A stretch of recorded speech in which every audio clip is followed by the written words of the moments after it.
Happy hump day, everyone. Is that inappropriate to say? I genuinely don't know because I've been playing way too much Baldur's Gate. And also, I'm in love with my character. If you look at my Twitter, you'll understand what I mean.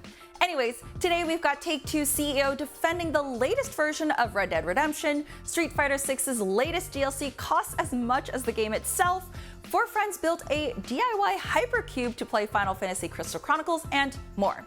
Let's get to it.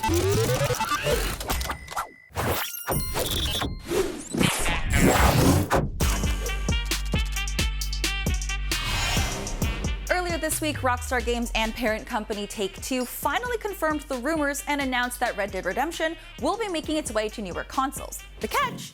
It's not a remaster or remake, and it's not coming to PC. Oh, and also, it's $50. The internet was not kind to the announcement, bashing Take-Two and Rockstar on social media, claiming this was just a port of the PS3/Xbox 360 game for PS4 and Switch.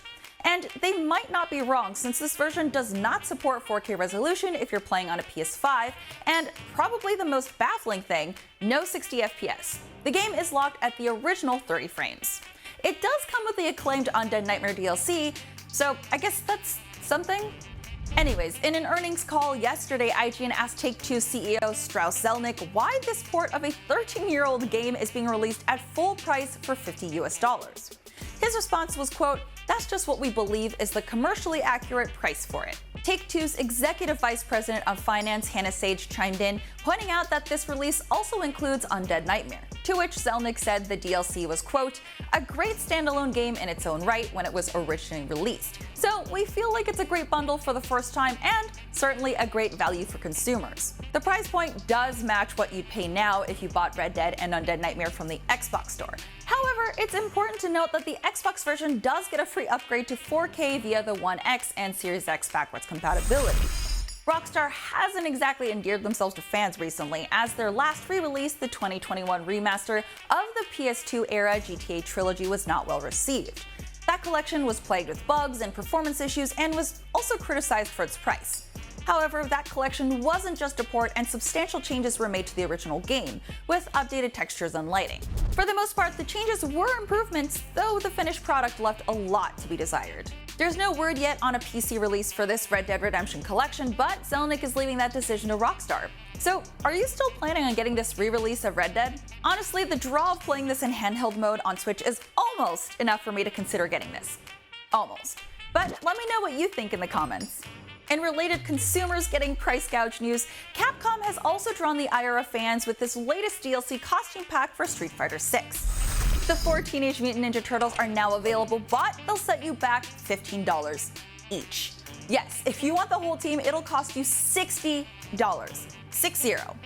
Even if you're a die-hard Turtles fan or just absolutely have to get every DLC for Street Fighter, keep in mind that these aren't even new characters, just skins. They're avatar costumes for use in the single-player World Tour mode, lobbies, and in avatar battles. They're not even available in competitive multiplayer. For comparison, Rashid, who is a brand new DLC character with his own moveset, costs 350 fighter coins, which is cheaper than one Ninja Turtle cosmetic. You can also make your own character to resemble a Ninja Turtle, and that won't cost you anything but time.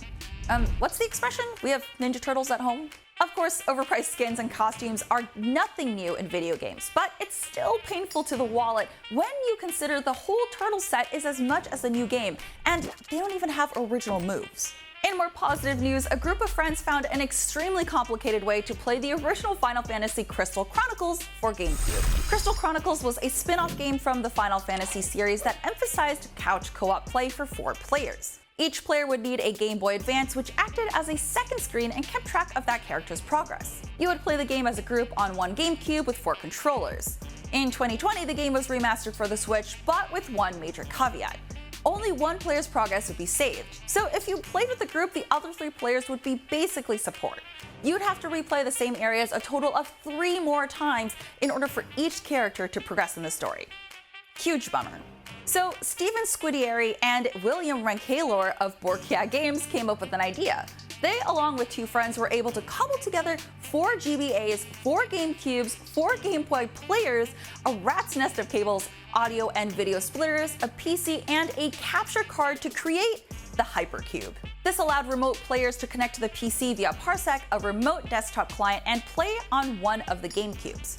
Anyway, the setup works and allowed Squiddieri and friends to continue playing the game they loved together. And finally, a new trailer has been released for Call of Duty Modern Warfare 3. The cinematic trailer doesn't show much in the way of gameplay, but it does highlight original series villain Vladimir Makarov. It's a cool, moody trailer, and hopefully we'll get a proper reveal soon. The game itself will be out November 10th.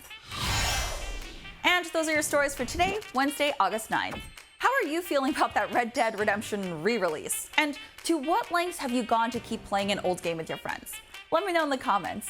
And if you're looking for something else to watch, check out the latest IGN First, a deep dive into Lords of the Fallen. I'm Stella Chung, keep on gaming, and I'll see you next time.